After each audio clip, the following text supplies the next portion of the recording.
Halina't pag-usapan natin to mga idol. 130 points lamang ang naitala ng dalawang koponan na pinagsama, isa sa pinakamababang kabuuan sa finals ng basketball.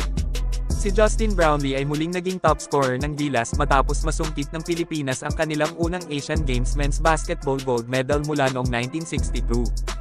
Nangunguna si Brownlee na may 20 points, 10 rebounds at nanguna rin sa Gilas sa loob ng 38 minutes sa court at 5 assist habang binaligtad ng Pilipinas ang kanilang naunang pagkatalo sa group stage laban sa Jordan upang manalo ng ginto sa 19th Asian Games Hangzhou sa score na 70-60.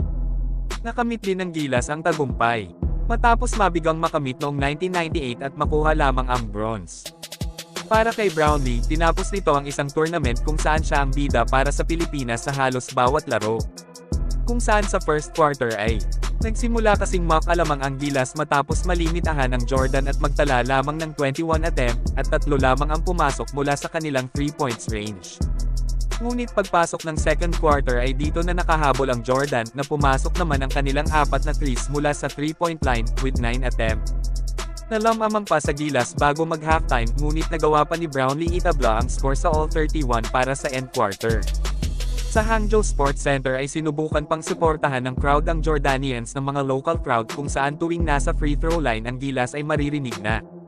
Sinusubukan din nilang masira ang shooting. Ngunit ipinakita ng Gilas na hindi sila natitinag dahil naipasok ni Brownlee ang 2 free throws matapos ma-foul habang nasa labas ng beyond the arc. Pagpasok ng third quarter ay gumawa ang Gilas ng 14-4 scoring run na nakuha nga nila ang 10 points lead ngunit nagawa pa pang ibaba ng Jordan sa 6 ang kalamangan, subalit sa kabila ng pagkakaroon ng vocal bakang ng karamihan ay naging malakas ang depensa ng Gilas. Na maging sa mga sablay ng Jordan ay Gilas ang madalas na nakakakuha ng bola pagdating sa rebound. Halos wala na rin oras matapos ang defensive play ng Gilas sa Jordan ay kita na sa mukha ng Gilas ang saya sa nalalapit na panalo. Habang matinding tensyon naman ang nararamdaman ng mga Jordanians fans sa ilalim ng pagtatapos sa presyon timer. Sinubukan pang humabol ng Jordan makabawi pero wala na rin talagang oras matapos hindi pumasok ang 2 free throws ng kanilang import na si RHJ na dating NBA player din noon.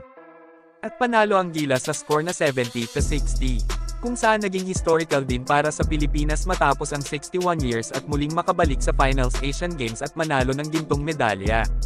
At sa history ng finals mga idol ay ito din ang itinuturing na pinakamababang na italang score sa Asian Games Finals.